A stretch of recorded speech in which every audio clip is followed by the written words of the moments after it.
Setelah melewati serangkaian proses yang cukup panjang, akhirnya Ferdy Sambo dan Putri Chandrawati mengaku salah dalam kasus pembunuhan Brigadir Joshua Huta Barat.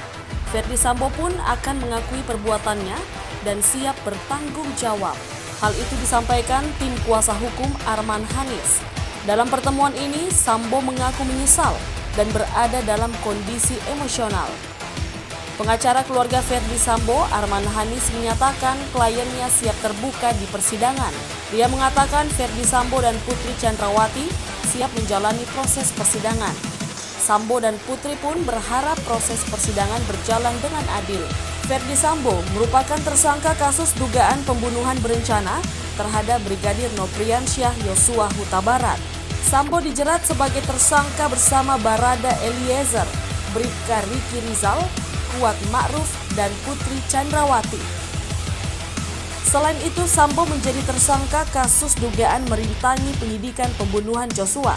Dia menjadi tersangka bersama Brigjen Hendra Kurniawan, Kombes Agus Nurpatria, AKBP Arif Rahman Arifin, Kompol Baikuni Wibowo, Kompol Cuk Putranto, dan AKP Irfan Widianto.